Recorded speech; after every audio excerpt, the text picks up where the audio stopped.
પાટણના એક એવા અહેવાલ પર જે ચોમાસાની શરૂઆત પહેલા તંત્રની કામગીરી સામે મોટા સવાલો ઊભા કરી રહ્યા છે। પાટણમાં ગંદકીનું ગંભીર સંકટ, કેનાલ 4 રસ્તા પર મચ્છર અને દુર્ગંધથી જનતા ત્રાહિમામ। જી હા, પાટણ શહેરના પદ્મનાભ રોડ પર આવેલી જીવરાજ પાર્ક સોસાયટી અને ભોલેનાથ સોસાયટી વચ્ચેના કેનાલ 4 રસ્તા વિસ્તાર અત્યારે રોગચાળાના સળગતા બોમ્બ પર બેઠા હોય તેવી સ્થિતિ સર્જાઈ છે। અસહ્ય ગંદકી, મચ્છરોનો અતિશય ઉપદ્રવ અને માથું ફાટી જાય તેવી દુર્ગંધને કારણે સ્થાનિક રહીશોનું જીવવું હરામ થઈ ગયું છે।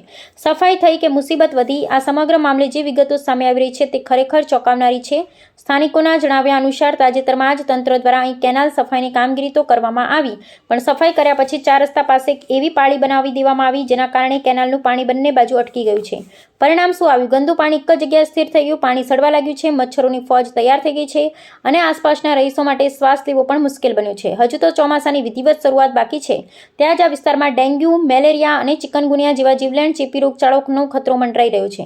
નાના બાળકો અને વૃદ્ધોના સ્વાસ્થ્ય સામે મોટું જોખમ ઊભું થયું છે, જેને લઈ સ્થાનિક નાગરિકોમાં ભારે રોષ અને ચિંતાનો માહોલ છે। જનતાની નગરપાલિકાની સીધી અપીલ, હવે આ વિસ્તારના ત્રાસેલા નાગરિકોએ પાટણ નગરપાલિકાના ચીફ ઓફિસર ને પ્રમુખશ્રી સમક્ષ ન્યાયની ગુહાર લગાવી છે। તેમની સ્પષ્ટ માંગ છે કે તાત્કાલિક ધોરણે અધિકારીઓ સ્થળ મુલાકાત લે, અટવાયેલા ગંદા પાણીનો નિકાલ કરી કેનાલ વહેતી કરવામાં આવે, મચ્છરોનો ખાત્મા માટે તાકીદે ફોંગિંગ ધુમાડો અને દવાનો છંટકાવ શરૂ કરાય। સ્થાનિકોએ ચીમકી પણ ઉચ્ચારી છે કે જો સમયસર એક્શન લેવામાં નહીં આવે તો જાહેર આરોગ્યની સ્થિતિ બેકાબૂ બની શકે છે। હવે જોવાનું રહેશે કે ઘોર નિંદ્રામાં સૂતેલું પાટણનું વહીવટી તંત્ર જનતાની આ બૂમ સાંભળે છે કે પછી કોઈ મોટી હોનારતની રાહ જુએ છે। અહેવાલ વિપુલભાઈ ચૌધરી।